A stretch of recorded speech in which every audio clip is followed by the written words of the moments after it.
Matatagpuan sa Timog Cotabato sa Mindanao ang mga taal na katutubong tiboli.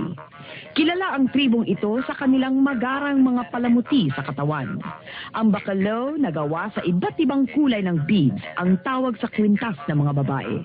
Tabi-tabing hibla na pinagkawing na tanso at beads ang nakabitin mula leeg hanggang dibdib ng may suot nito.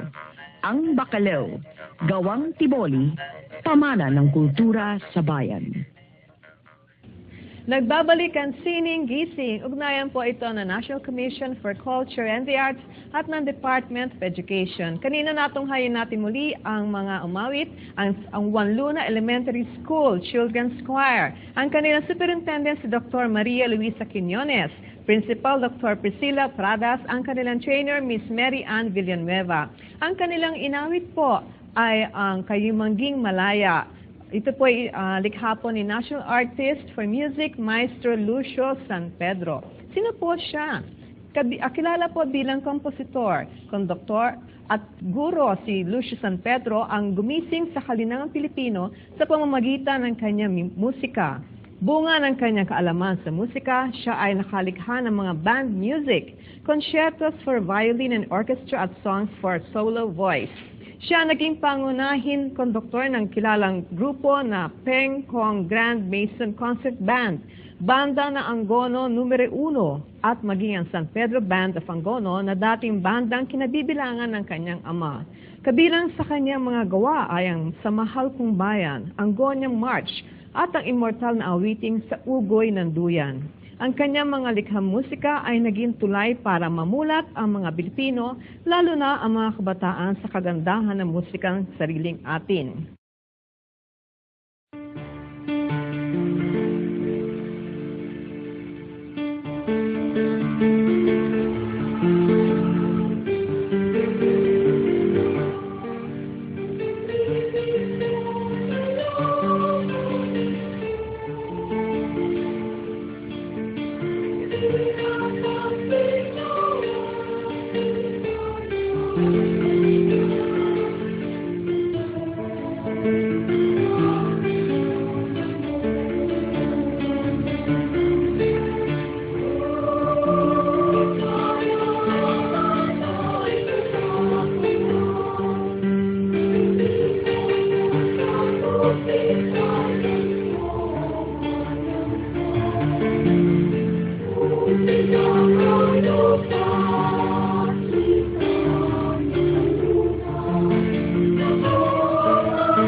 Ngayon po naman, kasama po natin ang ating trainer ng itong Juan Luna Elementary School.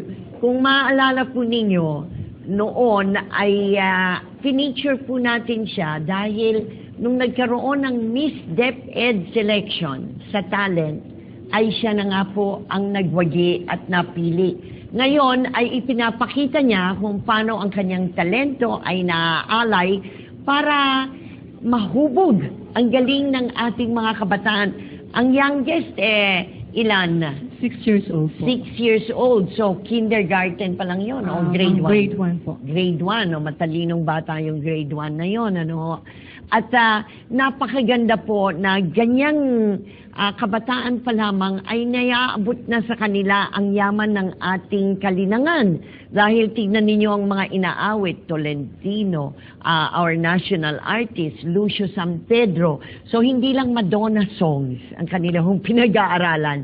Makikita ninyo na ikinakabit sila, inuugat sa yaman ng ating pamana ng lahi.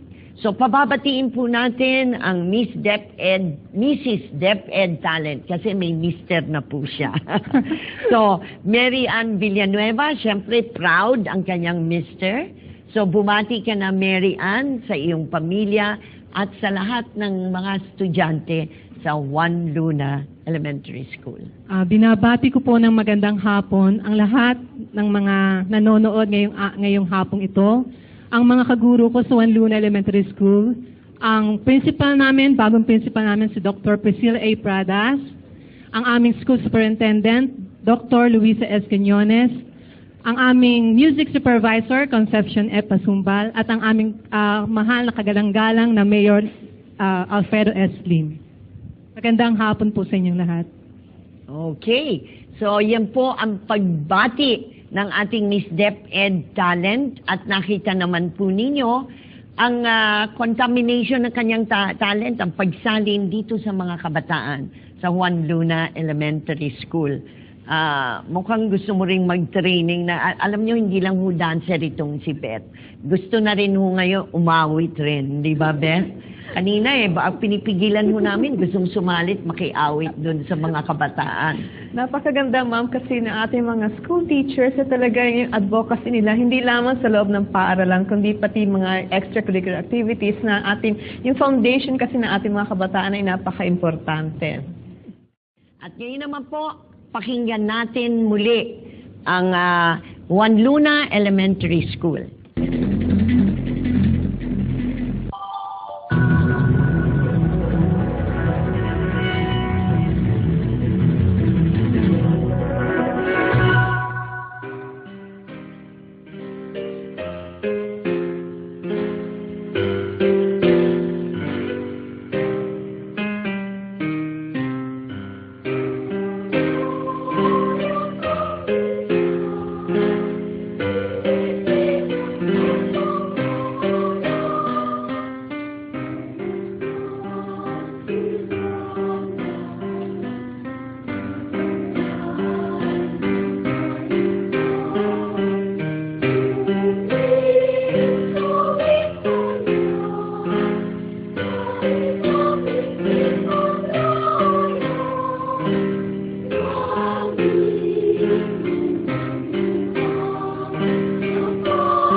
Naninirahan sa Nueva Vizcaya, Ifugao at Bontoc ang mga katutubong gadang.